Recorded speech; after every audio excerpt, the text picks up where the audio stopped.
That was a big thing that my mom was pretty much drilling into me this whole entire process, was that like going out with my toque and then people wondering why are you wearing a toque in June? It's hot out. Yeah. That's the one thing she drilled into me, was like, you never know, and like you're not giving people the benefit of the doubt, because they could be thinking like, wow, oh my god, something happened to you, that's awful, but look at you, you're out and about Doing your thing. versus in my head I'm like, oh my god, people are wondering why I'm wearing a toque, or why am I walking around with bandages What's on? weird like, about her? Yeah, like looking for the worst. Mm-hmm. And it's like, it's hard because you always think the worst first. Of course you do. Like that's just how you are, that's how people are. Mm-hmm. Because people say things and they just don't know. I've had a lot of weird things said to me in the last 3 years. And Yeah. it's just because they don't know, and they don't know exactly everything about you, so they don't know if something's gonna like tweak you in the wrong way. Mm-hmm. Mm-hmm. It's just so weird to me. Yeah. It's just such I think it's just such a personal and like sensitive topic.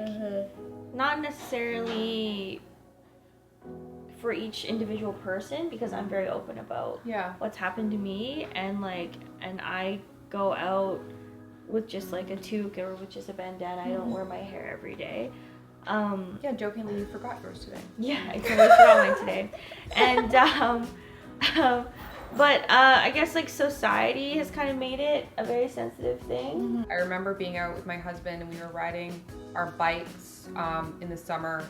We had done like the Main Street sort of like drag, and we'd gone to a barbershop to get some stuff for his hair, and this older gentleman was walking towards me and he was looking at me, and immediately my thought was to be angry at him. Like, how dare you stare at me that way, you know, just because I'm different. And I was really mad, and then he got closer to me and he said, "You look fantastic," and kept walking. And I was just like, Thank you. oh, okay. Like, they don't know, and they don't know because we don't talk about it. And we don't talk about it because, why are we scared? Are we uncomfortable? Maybe. It's weird because it's actually one of the most widely accepted things Absolutely. in today's day and age, but we don't talk about it. Well, even in the case of alopecia, like 10% of the population has alopecia to some degree. That's a massive portion of people. So, you know, you're talking like little spots here or there, and then people like myself who, you know, basically have no hair anywhere.